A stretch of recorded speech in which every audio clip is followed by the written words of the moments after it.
मैं हूं राजश्री शर्मा। दिन भर की खबरों में सबसे पहले नजर डालते हैं आज के मुख्य समाचारों पर। किसानों ने ट्रैक्टर मार्च निकालकर दर्ज कराया विरोध। टाउन के सेंट्रल पार्क से जंक्शन के शहीद भगत सिंह चौक तक निकला ट्रैक्टर मार्च। पिता बोला नशा मुक्ति केंद्र में भर्ती पुत्र की जान को खतरा। केंद्र से डिस्चार्ज करवाने की गुहार लेकर एसपी के पास पहुंचे पति पत्नी। जेल में आधुनिक मुलाकात कक्ष निर्मित करवाने के लिए जाएंगे प्रयास, बोले तेजी। जेल डीएसपी योगेश तेजी ने कार्यभार किया ग्रहण। गुड गवर्नेंस मुख्य लक्ष्य, बोले रत्नू। नए एडीएम ने ग्रहण किया कार्यभार। और अब समाचार विस्तार से। एमएसपी पर कानूनी गारंटी देने की मुख्य मांग को लेकर संयुक्त किसान मोर्चा के राष्ट्रव्यापी आह्वान पर सोमवार को हनुमानगढ़ जिले में कई जगहों पर किसानों की ओर से ट्रैक्टर मार्च निकाला गया। इसी कड़ी में संयुक्त किसान मोर्चा हनुमानगढ़ के बैनर तले किसानों की ओर से जिला मुख्यालय पर टाउन के सेंट्रल पार्क से ट्रैक्टर मार्च शुरू किया गया, जो जंक्शन के शहीद भगत सिंह चौक पहुंचकर संपन्न हुआ। ट्रैक्टर मार्च में दर्जनों ट्रैक्टर शामिल हुए। किसान मजदूर एकता, मोदी सरकार मुर्दाबाद, मोदी सरकार मुर्दाबाद, मुर्दाबाद, खट्टर सरकार मुर्दाबाद, मुर्दाबाद, मुर्दाबाद। शहीद भगत सिंह चौक पर हुई सभा में रघुवीर वर्मा ने कहा कि किसानों में इस बात को लेकर गुस्सा है कि किसान आंदोलन में शामिल धरती पुत्रों पर गोलियां चलाई जा रही है। एमएसपी पर कानूनी गारंटी की मांग सरकार पूरी नहीं कर रही। सरकार की यह नीतियां बर्दाश्त नहीं होंगी। इसके खिलाफ किसानों ने जंग का ऐलान किया है।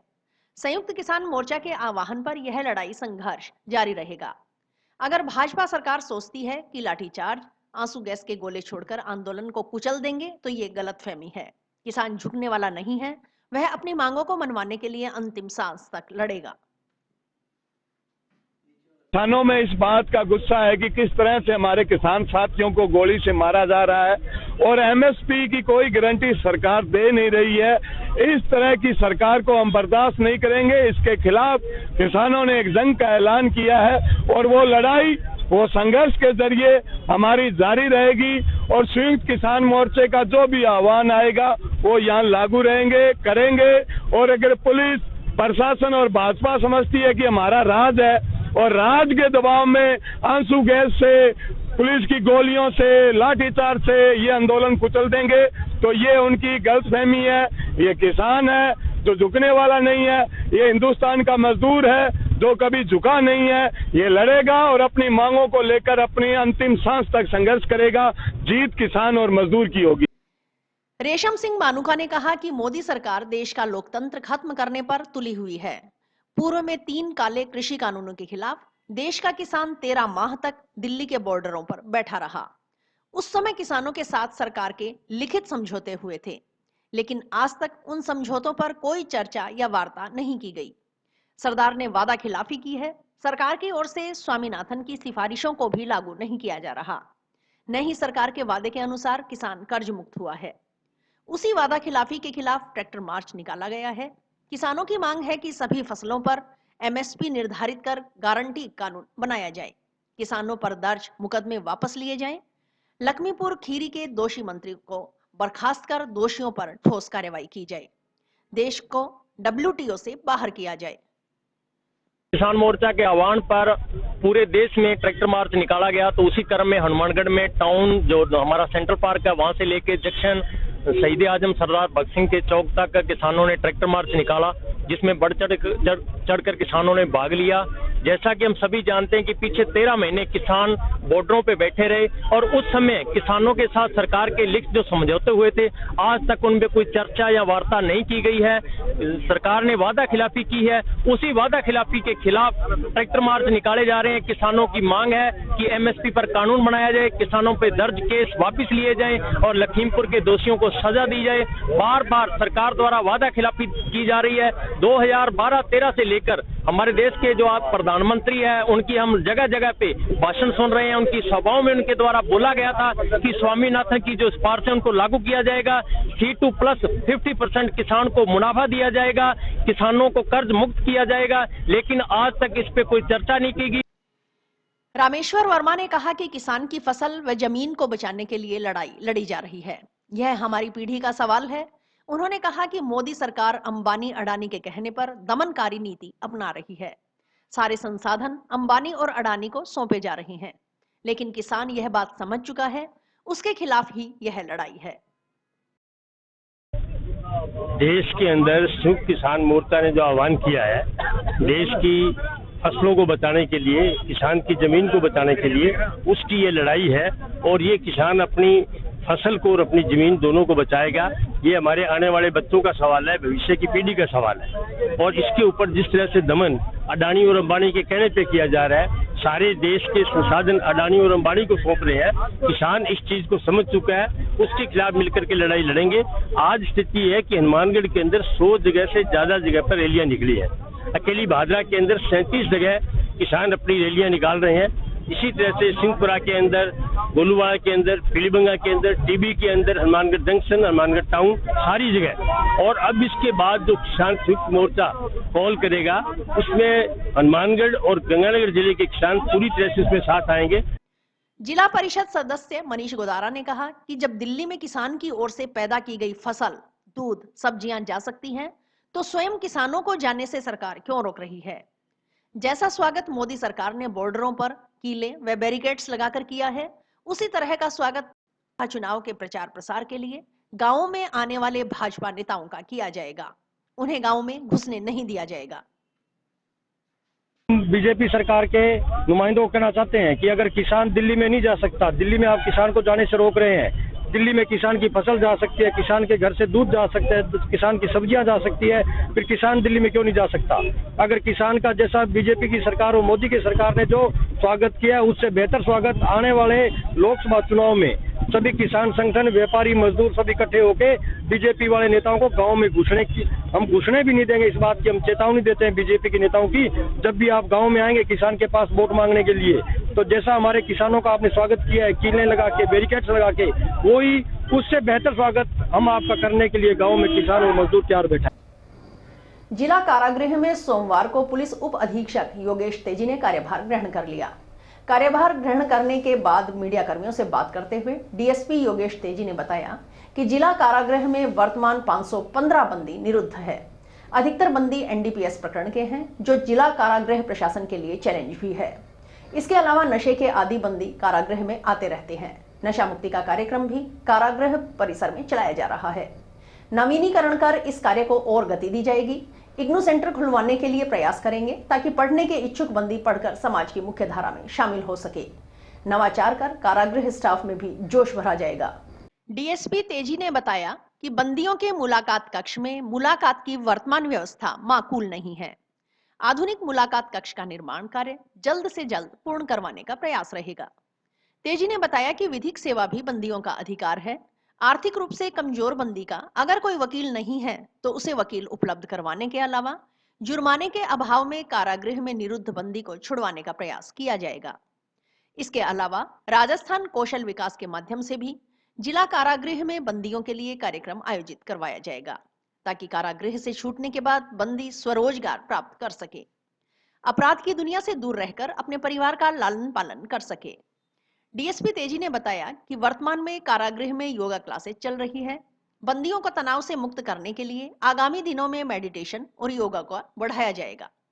साथ ही कोशिश रहेगी कि साइकेट्रिक डॉक्टर की नियमित सेवाएं मिले, ताकि बंदियों की काउंसलिंग हो सके। काउंसलिंग के बाद उन्हें पर्याप्त दवाइयां मिल सके। कारागृह में बंदियों के साथ मारपीट के मामले में सामने आने के सवाल के जवाब में डीएसपी तेजी का कहना था कि अमूमन मारपीट नहीं की जाती। जेल दंड के जरिए बंदियों को नियंत्रित करने का प्रयास किया जाता है। अगर हनुमानगढ़ जिला कारागृह में इस तरह की परिपाटी है तो उसे रोका जाएगा। कारागृह में जो है 515 बंदी अभी वर्तमान में निरुद्ध हैं, जिसमें विदेशी बंदी भी निरुद्ध हैं। एनडीपीएस के अधिकतर बंदी जो हैं वो एनडीपीएस के हैं, जो हमारे लिए एक चैलेंज भी है। इसके अलावा नशे के आदि बंदी कारागृह में आते रहते हैं। नशा मुक्ति का हमारा प्रोग्राम है जो चल भी रहा है, और इसको हम और नवीनीकरण करके इसको और स्पीड पकड़ाएंगे। साथ ही लिटरेसी का प्रोग्राम जो चल रहा है उसको हम बढ़ाएंगे। इग्नो सेंटर खुलवाने के लिए हम प्रयास करेंगे, ताकि जो कोई बंदी अगर पढ़ना चाहते हैं वो पढ़ें और समाज की मुख्य धारा में पुनः शामिल हों। ये हमारा प्रयास रहेगा। कारागृह में स्टाफ का भी थोड़ा हम देखेंगे कि किस तरह से उनमें भी कुछ नया जोश भर के कुछ नवाचार हम और बढ़ा सकते हैं, वो हमारा सारा प्रयास रहेगा। बंदियों के मुलाकात कक्ष की जो मुलाकात की वर्तमान में जो व्यवस्था है वो मैंने देखी है यहाँ, वो अभी इतनी माकूल नहीं है। उसमें हम आधुनिक जो मुलाकात कक्ष है वो बनाएंगे, ताकि क्या है कि चूंकि बंदियों से मिलने वाले जो परिजन आते हैं उसमें शोर काफी होता है, आपस में एक दूसरे की आवाज नहीं सुनाई देती है, जो कि एक मानवीय दृष्टिकोण से भी ठीक नहीं है। बंदियों को पूर्ण सूचना उनके केस से संबंधित नहीं मिल पाती है। उसके लिए हम प्रयास करेंगे कि आधुनिक मुलाकात कक्ष का जो कार्य है वो जल्द से जल्द हम पूर्ण कराएं, ताकि बंदियों की मुलाकात है वो अच्छे से हो पाए। विधिक जो सेवा है वो भी बंदियों का एक अधिकार है, उसमें किसी बंदी की, गरीब बंदी का अगर वकील नहीं है तो वो भी हम उनको जो है वकील उपलब्ध कराना, इसके अतिरिक्त उनके कोई जुर्माने के अभाव में अगर कोई बंदी कारागृह में अननेसेसरी निरुद्ध है तो उसको भी छुड़वाने का हम प्रयास करेंगे। साथ ही राजस्थान कौशल विकास से भी कोई प्रोग्राम बंदियों का हम कराने की कोशिश करेंगे, ताकि बंदी कारागृह से छूट करके स्वरोजगार प्राप्त कर सकें, उन्हें अपने परिवार का लालन पालन कर सकें और अपराध की दुनिया से दूर हो सके। हनुमानगढ़ के नए अतिरिक्त जिला कलेक्टर उमेद सिंह रत्नू ने सोमवार को कार्यभार ग्रहण कर लिया। कार्यभार ग्रहण करने के बाद मीडिया कर्मियों से बात करते हुए एडीएम रत्नू ने कहा कि लोकसभा चुनाव नजदीक है, मुख्य ध्यान चुनाव संबंधी तैयारियों व चुनावी गतिविधियों पर रहेगा।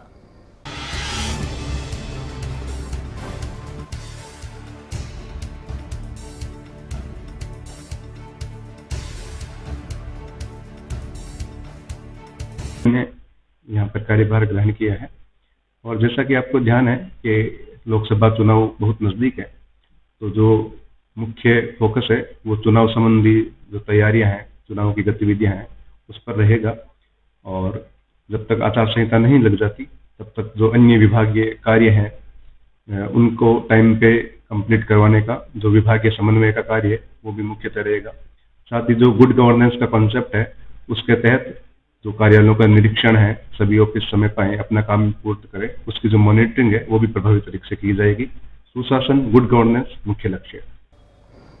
विधानसभा चुनाव में संगरिया विधानसभा क्षेत्र से निर्दलीय चुनाव लड़ने वाली गुलाब सिंवर ने सोमवार को नवनियुक्त जिला पुलिस अधीक्षक विकास सांगवान और सोमवार को ही कार्यभार ग्रहण करने वाले अतिरिक्त जिला कलेक्टर उमेद सिंह रत्नू से मुलाकात कर बुके भेंट कर उनका स्वागत किया। एसपी विकास सांगवान से मुलाकात के दौरान सिंवर ने कहा कि पूरे हनुमानगढ़ जिले का युवा आज नशे की चपेट में आ चुका है। गुलाब सिंवर ने कहा कि उमेद सिंह रत्नू पूर्व में संगरिया व टीबी में एसडीएम के पद पर रह चुके हैं। उन्होंने एडीएम से मांग करते हुए कहा कि जनता जनार्दन है, जनता का काम करवाने के लिए मिलकर प्रयास किए जाएंगे।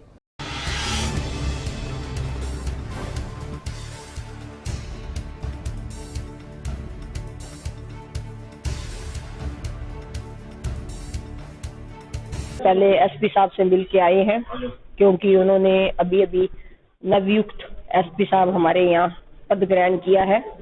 तो हमने उनसे यही मांग की है कि मैं संगरिया विधानसभा से आती हूँ और पूरे हनुमानगढ़ जिले की भी बात की है कि पूरा हनुमानगढ़ जिला है वो नशे की चपेट में है। और अगर बात संगरिया की करें तो बद से 72 हालात है, तो संगरिया को नशे से मुक्त बनाया जाए, ये सबसे पहले हमारी प्रायोरिटी है। तो आप इस पर ध्यान दें। तो सामने बिल्कुल आश्वासन दिया है कि हम इसके खिलाफ सख्त से सख्त कार्रवाई करेंगे और संज्ञान में इस मामले को रखेंगे। एडीएम साहब से भी हमने मिल करके आज उनको यहाँ बधाई दी है। एडीएम साहब पहले भी हमारे यहाँ संगरिया और टीबी में एसडीएम के पद पर रह करके उमेद सिंह जी रत्नू गए थे, आज उन्होंने एडीएम का पदभार ग्रहण किया है। तो उनसे यही मांग की है कि जनता जनार्दन है और जनता का जो फैसला या जनता का जो भी काम है उस काम को हम करवाने का मिलकर के प्रयास करेंगे। तो आपका पूरा साथ और सहयोग हमारे साथ रहे। तो हम तो उनको शुभकामनाएं देने के लिए आए थे। नशे को हम सब लोग मिलकर रोकने का प्रयास करेंगे, उसमें हम भी प्रशासन का सहयोग करें, प्रशासन हमारा सहयोग करे। क्योंकि अगर हम ये चाहें कि खाली प्रशासन अगर इसमें हमारी मदद कर दे तो ये संभव नहीं है। पहले हमें भी अपने बच्चों की तरफ ध्यान देना होगा और हम और सरकार जब मिलकर के काम करेंगे तो ये काम बिल्कुल सिरे चढ़ेगा। बारां जिले की किशनगंज तहसील में स्थित राजकीय विद्यालय में पदस्थापित अध्यापिका को गणतंत्र दिवस समारोह के दौरान सार्वजनिक रूप से डराने, धमकाने, जाति सूचक शब्दों से तिरस्कार करते हुए अपमानित करने की घटना की आजाद समाज पार्टी ने निंदा की है। इस घटना के संबंध में सोमवार को पार्टी कार्यकर्ताओं ने राज्यपाल के नाम जिला कलेक्टर को ज्ञापन सौंपकर अध्यापिका को न्याय, सुरक्षा, संरक्षण प्रदान करने तथा आरोपियों एवं विद्यालय स्टाफ के खिलाफ आवश्यक कार्रवाई करने की मांग की।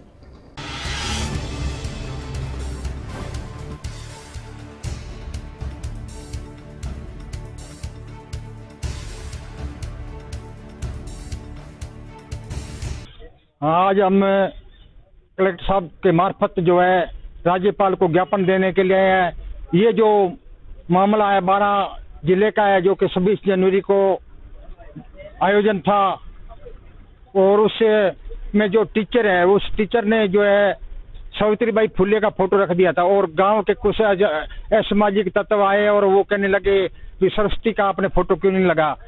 तो उन्होंने ये गलत काम किया, कानून हाथ में लिया, तो उसको धमकाया और उसके बाद में जो है राजस्थान के जो शिक्षा मंत्री है उन्होंने भी गलत बयान दिया और 12 के जो जिले के जो शिक्षा अधिकारी है उनका तबादला जो है 700 किलोमीटर दूर बीकानेर में कर दिया गया। तो उसके विरोध में हम जो है आज ज्ञापन दिया है कलेक्टर साहब को।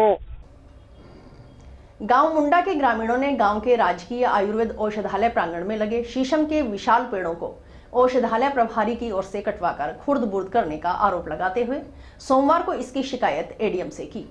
ग्रामीणों ने शिकायत पर कार्यवाही न होने की स्थिति में 10 दिन बाद जिला कलेक्ट्रेट के समक्ष धरना लगाने की चेतावनी दी है। ग्रामीणों ने चेतावनी दी कि यदि 10 दिन के भीतर शिकायत पर कोई कार्यवाही नहीं होती है तो उन्हें मांग मनवाने के लिए कलेक्ट्रेट के सामने बेमियादी धरना शुरू करना पड़ेगा।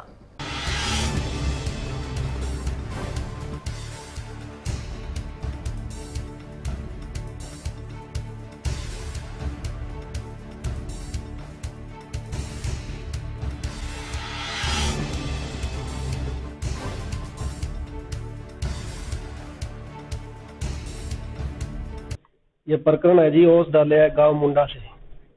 वहां पर जो वैद्य प्रभारी है डॉक्टर धर्मपाल गढ़वाल, उन्होंने गांव मुंडा औषधालय से 5 शीशम के पेड़ कटवा दिए। इस मामले हमने 2 बार कलेक्टर को एप्लीकेशन दिया, अभी कोई सुनवाई नहीं। आज फिर मिलने आए कलेक्टर साहब को, एक एप्लीकेशन फिर दे रहे। कार्रवाई चाहते हैं जी। शीशम के पेड़ कटवा दिए, कटवा के बेच दिए। कोई विभाग से, वन विभाग से या किसी आपके खुद के विभाग से उन्होंने परमिशन नहीं ली, बिना परमिशन के ये पेड़ कटवा दिए और अभी तक कोई कार्रवाई नहीं हो सकती। धरना प्रदर्शन करे जी, धरना लगाए कलेक्टर के समय। हरे गांव में अवैध नशा, चिट्टा, सट्टा बड़ी मात्रा में बिक रहा है खुलेआम।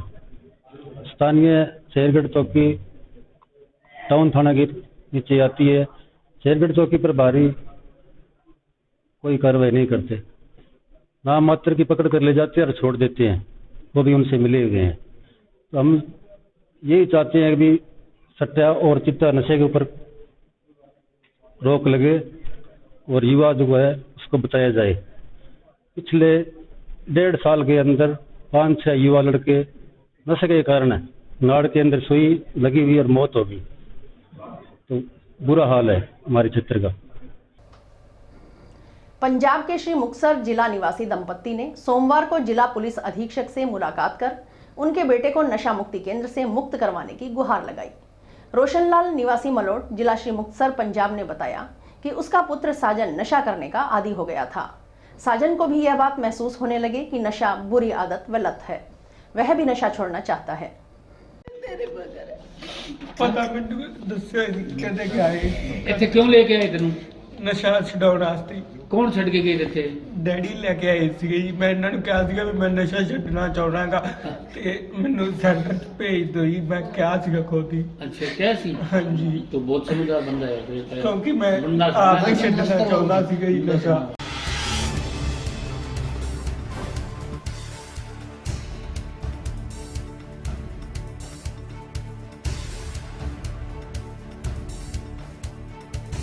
ਅਸੀਂ ਨਾ ਜੀ ਮੁਕਤਸਰ ਜ਼ਿਲ੍ਹੇ ਤੋਂ ਆਏ ਆ, ਪੰਜਾਬ ਚੋਂ। ਮਲੋਟ ਸਾਡਾ ਪਿੰਡ ਹੈ। ਅਸੀਂ ਇੱਥੇ ਨਸ਼ਾ ਮੁਕਤੀ ਕੇਂਦਰ 'ਚ ਬੱਚੇ ਨੂੰ ਦੇ ਕੇ ਗਏ ਸੀ, ਸਾਡਾ ਬੱਚਾ ਸੇਫ ਰਹੂਗਾ ਜਾਂ ਨਸ਼ਾ ਛੱਡ ਦੂਗਾ। ਔਰ ਸਾਨੂੰ ਪਤਾ ਲੱਗਿਆ, ਫੋਨ ਗਿਆ ਸੀਗਾ ਵੀ ਤੁਹਾਡੇ ਉੱਥੇ ਨਾ ਨਸ਼ਾ ਮੁਕਤੀ ਕੇਂਦਰ 'ਚ 2 ਮੌਤਾਂ ਹੋਈਆਂ, ਇਹਨਾਂ ਨੇ ਕੁੱਟ ਕੇ ਮਾਰਤੇ ਆ।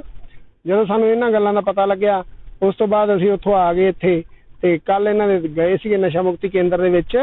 ਉਹਨਾਂ ਨੇ ਸਾਨੂੰ ਕਿਹਾ ਵੀ ਤੁਸੀਂ ਬੱਚਾ ਨਹੀਂ ਲਿਜਾ ਸਕਦੇਗੇ, ਤੁਸੀਂ ਜਾਂ ਤਾਂ 3 ਮਹੀਨੇ ਨੂੰ ਇੱਥੇ ਰੱਖੋ ਤੇ ਜਾਂ ਫਿਰ ਸਾਨੂੰ 18-19 ਰੁਪਇਆ ਦਿਓ ਤੇ ਫਿਰ ਅਸੀਂ ਬੱਚਾ ਦੇਵਾਂਗੇ। ਅਸੀਂ ਰਾਤ ਗੁਰਦੁਆਰੇ 'ਚ ਰਹੇ ਹਾਂ, ਸਵੇਰ ਅਸੀਂ ਪ੍ਰੈਸ ਰਿਪੋਰਟਰ ਨਾਲ ਗੱਲ ਕੀਤੀ, ਫਿਰ ਅਸੀਂ ਇੱਥੇ ਆਏ ਹਾਂ SP ਸਾਹਿਬ ਦੇ ਦਫ਼ਤਰ, ਇੱਥੇ ਮਿਲ ਕੇ ਤੇ ਪ੍ਰੈਸ ਰਿਪੋਰਟਰਾਂ ਦੇ ਸਹਾਰੇ ਦੇ ਨਾਲ ਅਸੀਂ ਉਸ ਬੱਚੇ ਨੂੰ ਆਪਦੇ ਨੂੰ ਲਿਜਾਣਾ ਚਾਹੁੰਦੇ ਹਾਂ ਤੇ ਅਸੀਂ ਹੱਥ ਜੋੜ ਕੇ ਇਹੀ ਬੇਨਤੀ ਕਰਦੇ ਹਾਂ ਸਾਡਾ ਬੱਚਾ ਸਾਨੂੰ ਦਵਾਇਆ ਜਾਵੇ ਤੇ ਅਸੀਂ ਆਪਦੇ ਘਰੇ ਲੈ ਜਾਈਏ। 10 ਦਿਨ ਪਹਿਲਾਂ ਹੋ ਗਏ ਜੀ, 10 ਕੁ ਦਿਨ ਪਹਿਲਾਂ ਮੈਂ ਦੇ ਕੇ ਗਿਆ ਸੀ ਇੱਥੇ ਆਪਦੇ ਮੁੰਡੇ ਨੂੰ। ਮੇਰਾ ਮੁੰਡਾ ਕਹਿੰਦਾ ਸੀ ਮੈਂ ਨਸ਼ਾ ਛੱਡਣਾ ਹੈ। ਸਾਡੇ ਇੱਥੋਂ ਕੁਝ ਬੱਚੇ ਨਸ਼ਾ ਛੱਡ ਕੇ ਗਏ ਸੀ ਇਸ ਏਰੀਏ 'ਚੋਂ ਤੇ ਤਾਂ ਕਰਕੇ ਅਸੀਂ ਕਿਹਾ ਵੀ ਉੱਥੇ ਨਸ਼ਾ ਹੈ ਨਹੀਂ ਗਾ, ਚੰਗੇ ਲੋਕ ਹੈ, ਅਸੀਂ ਇਸ ਕਰਕੇ ਇੱਥੇ ਦਾਖਲ ਕਰਾ ਗਏ ਸੀਗੇ। ਐਸੇ ਜੀ ਉਹਨਾਂ ਨੇ 5000 ਰੁਪਇਆ 6000 ਕਹਿੰਦੇ ਸੀਗੇ ਤੇ ਦੇ ਦਿਓ ਜੇ ਸਾਨੂੰ, ਤੇ ਅਸੀਂ ਕਿਹਾ ਵੀ ਮਹੀਨੇ ਦਾ ਚੱਲ ਦੇ ਦਿਆ ਕਰਾਂਗੇ। ਤੇ ਸਾਡਾ ਜਦੋਂ ਬੱਚਾ ਸਾਡਾ ਸੇਫ ਹੀ ਨਹੀਂ ਗਾ, ਅਸੀਂ ਇੱਥੇ ਫਿਰ ਰੱਖ ਕੇ ਇਹਨੂੰ ਕੀ ਕਰਨਾ, ਅਸੀਂ ਤਾਂ ਇਹਨੂੰ ਲਿਜਾਣਾ ਚਾਹੁੰਦੇ ਹਾਂ। ਅਸੀਂ ਆਪਦਾ ਕਿਤੇ ਹੋਰ ਹਸਪਤਾਲ 'ਚ ਦਾਖਲ ਕਰ ਲਾਂਗੇ, ਹੋਰ ਅਸੀਂ ਕੀ ਕਰਨਾ ਹੈ। ਨਸ਼ਾ ਮੁਕਤੀ ਕੇਂਦਰ ਆ, ਲਾਈਫ ਹੈ ਜੇ ਕੁਛ ਨਾਮ ਹੈਗਾ ਉਸਦਾ, ਨਿਊ ਲਾਈਫ ਨਸ਼ਾ ਮੁਕਤੀ ਕੇਂਦਰ, ਇਸ ਤਰ੍ਹਾਂ ਹੈ ਨਾਮ ਉਸਦਾ। SP ਸਾਹਿਬ ਦਾ ਵੀ ਧੰਨਵਾਦ ਜਿਨ੍ਹਾਂ ने साडी गल सुनी। दिवंगत अश्विनी चाचाण की स्मृति में छठे स्वैच्छिक रक्तदान शिविर का आयोजन चाचाण धर्मशाला में 3 मार्च को किया जाएगा। 3 मार्च 2024 रविवार को स्वर्गीय श्री अश्विनी जी चाचाण की पुण्य स्मृति में छठा रक्तदान शिविर कैंप का आयोजन किया जा रहा है। इस कैंप में हर साल की भांति जिला ब्लड बैंक टीम हनुमानगढ़ के द्वारा रक्त संग्रहण किया जाएगा और इस कैंप का आयोजन चाचाण धर्मशाला में किया जा रहा है। साथ में ही पिछले 2 वर्ष की भांति इसमें स्टेम सेल कैंप भी लगाया जा रहा है, जिसमें स्टेम सेल दाता का रजिस्ट्री किया जाएगा, जिसमें जयपुर से उर्मिला जी आती हैं जो उसको कलेक्ट करने का कार्य करती है। तो सभी नौवासियों से आग्रह रहेगा कि ज़्यादा से ज़्यादा संख्या में आकर रक्तदान शिविर को सफल बनाने में सहयोग प्रदान करें। भारत विकास परिषद के तत्वाधान में ही इसको लगाया जा रहा है पिछले 6 सालों से। तो पारिवारिक कैंप के साथ साथ ये भारत विकास परिषद तत्वाधान के अंतर्गत लगता है, जिसमें पूरी टीम शामिल रहती है। और इसी के साथ समाचार समाप्त हुए। रोजाना देखते रहिए समाचार। नमस्कार।